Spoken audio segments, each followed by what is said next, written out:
Right, so hello and welcome back to Books and Things, and welcome to another video. And today I'm going to tell you about some Victorian books that I am very excited to read.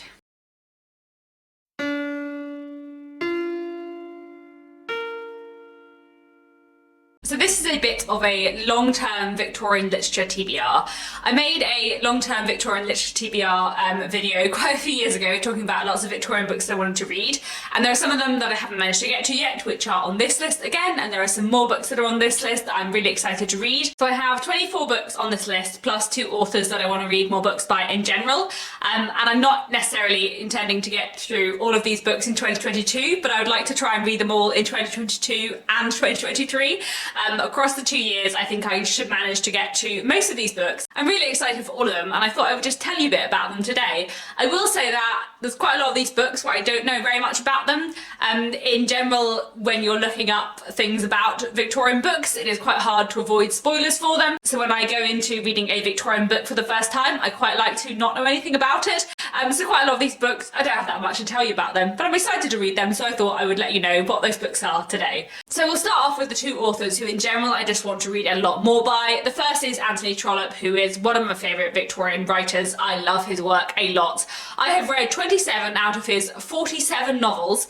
He wrote a lot. I'm working my way slowly through all of his works, but I want to read a lot more by him, and I want to just continue working my way through Anthony Trollope. The 2 next books of his I'm hoping to read are probably The Three Clerks, which is a book from 1857, and also Orley Farm from 1861. Those 2 I'm really keen to read probably the soonest, and then, you know, I'll read more Anthony Trollope. I'd like to read at least 5 books by him this year, and probably the same next year, because there's a lot of his books to get through and I really want to read them all, so, you know, I've got to get cracking with that. Then the other author I want to continue to read more by in general is George Gissing. I think the next book of his I'm going to be reading is hopefully The Unclassed, which I'm planning on buddy reading with Jenny from Bookish Shenanigans. I've read 4 out of his 23 books, so I have a long way to go if I want to read him in full, but I really like George Gissing's work from the 4 of his books that I've read so far, and I can't wait to read more by him.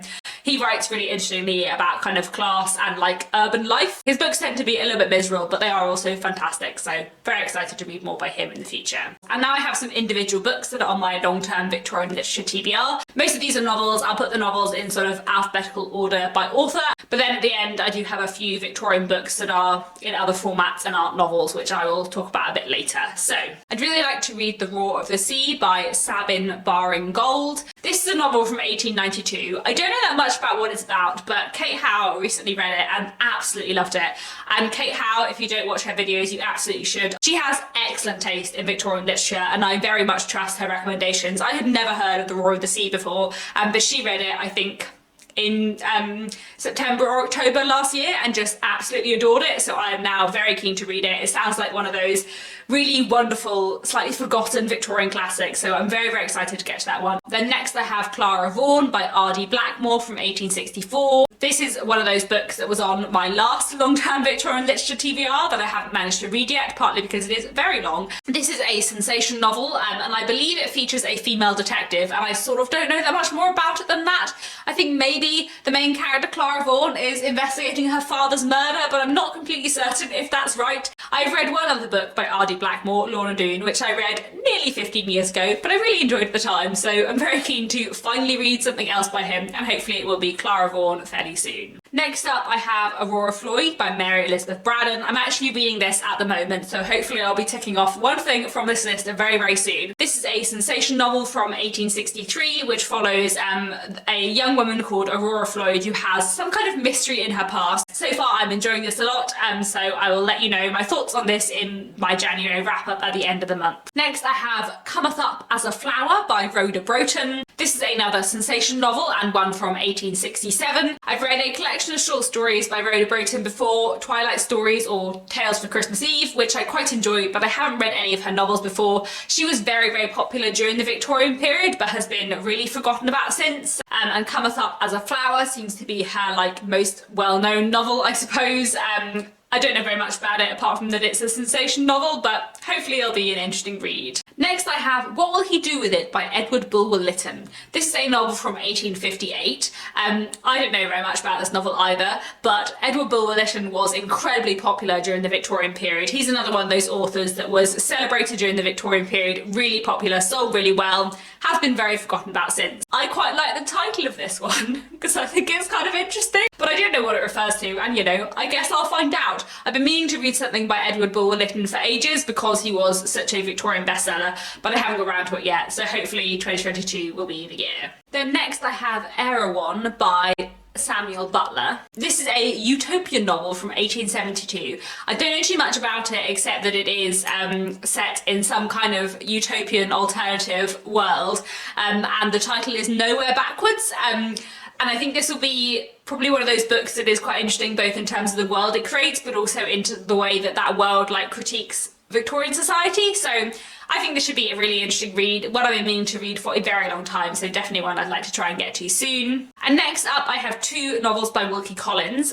One I really want to read is The Law and the Lady from 1875, which hopefully I'm going to read quite soon. Wilkie Collins is one of those authors who has been a little bit hit and miss for me. I've really enjoyed some of his books and some of them haven't worked so well, but The Law and the Lady is supposed to be very good. I've been meaning to read it for a long time, so hopefully I will get to it at some point soon. Also on my list to read by Wilkie Collins is Hide and Seek from 1854.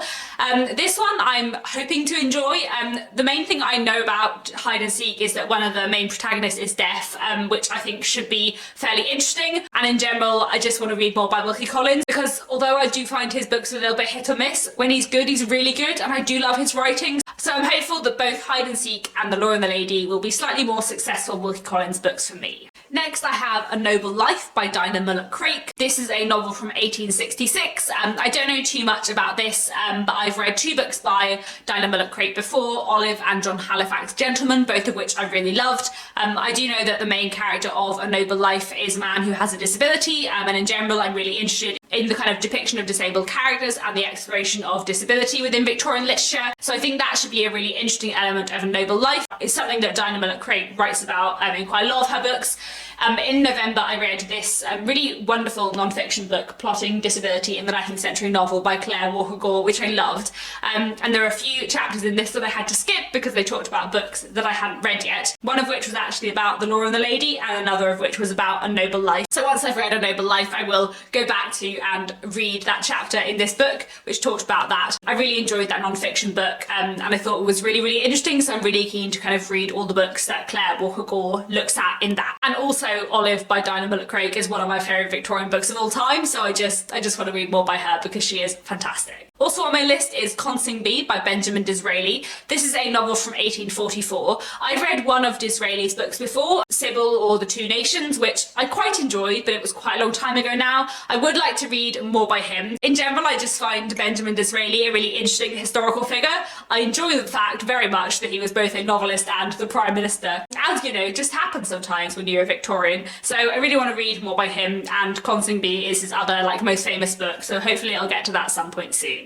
Then I also have on my list Gloriana, or The Revolution of 1900 by Lady Florence Dixie.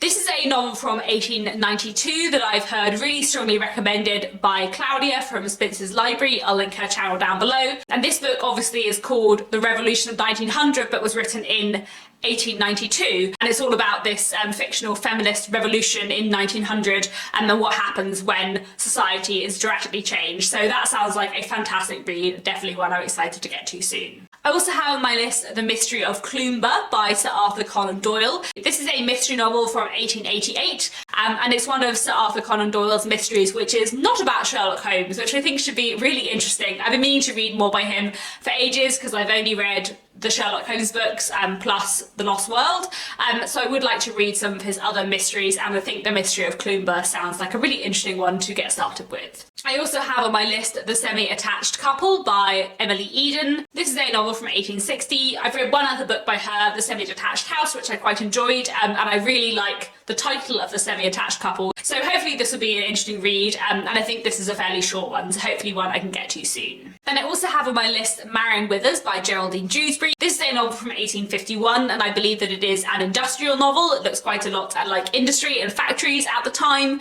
I've read 2 of Geraldine Dewsbury's books before, The Half-Sisters and Zoe, and The Half-Sisters is one of my favourite Victorian books ever, so I'm really excited to read more by her. I have been struggling to get hold of a copy of Marion Withers, either digitally or physically, but when I mentioned that in my 2022 goals video, lots of people managed to find links to where you can read Marion Withers online, so I should now have access to Marion Withers, and I'm hoping that I will get to read it at some point in the next year or 2. Then I also have on my list a book called Miss Brown by Vernon Lee. This is a novel from 1884, which is, I think, in part critiquing the aesthetic movement, so I don't know too much about that, but it sounds like an interesting read.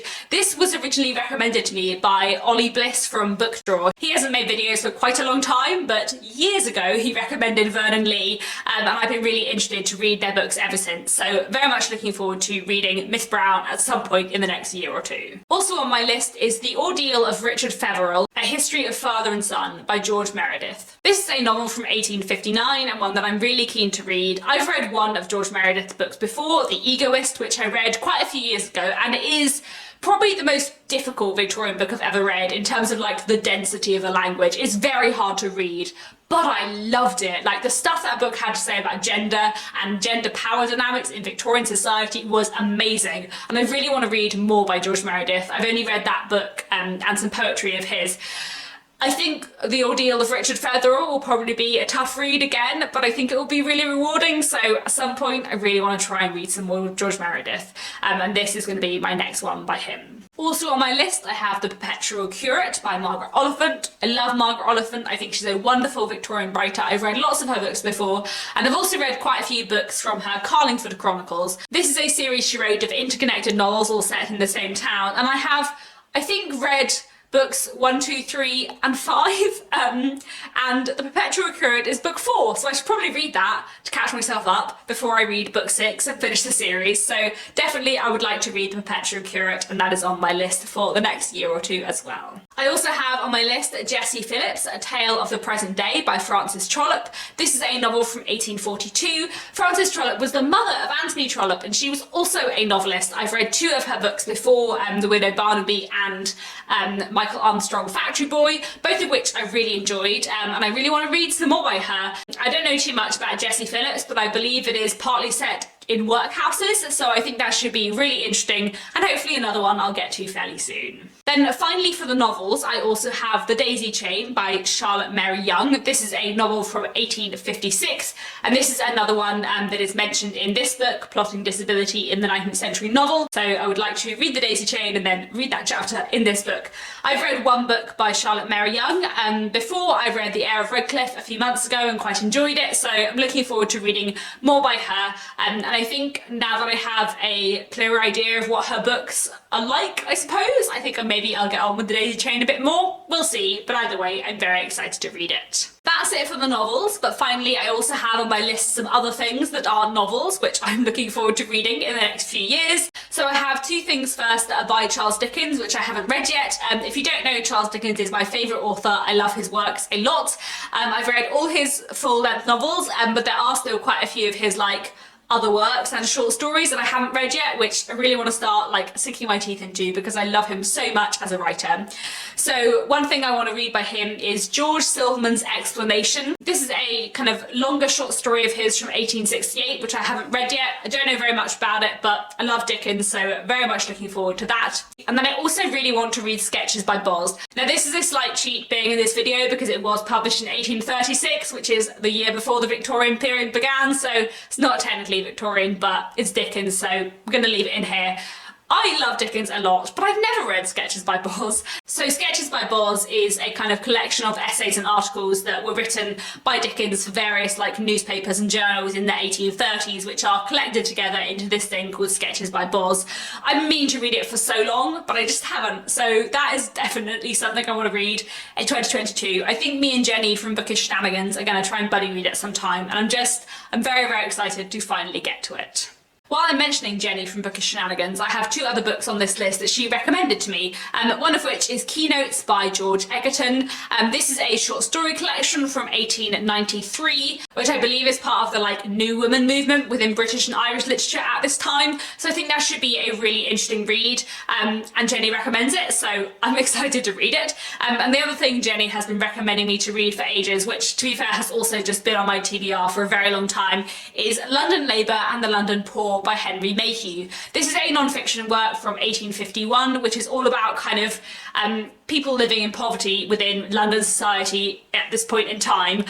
I've read extracts of it for various things when I was at university and since then, and I've always found it really interesting, but I've just never got round to reading it as a whole. I think it will be a really interesting and engaging read, and I really need to read it, so that is definitely on my list, and I would like to finally read that in the next couple of years. Then finally I have one book of poetry, and that is The Ring and the Book by Robert Browning. So this is a work of poetry from 1868, but I think it is an epic poem, or maybe a book in the form of poetry, I'm not sure. But Roz from Stanley Daddling About the Books, whose channel I'll link down below, read it for Victober last year and really enjoyed it and made some really interesting videos talking about it, which have made me really want to read it. And I think what I'm going to do, because I sometimes struggle with poetry, is listen to it on audiobook, and I think hopefully that'll make it more accessible for me. So I'm thinking that that will maybe be a pick for Victober this year. Anyway, those are lots and lots of books from the Victorian period that I would like to read in 2022 and 2023. Please do let me know down in the comments if you've read any of these, if there are any you think I really need to read immediately. And that's all for now. Thank you so much for watching, and I'll be back very soon with another bookish video.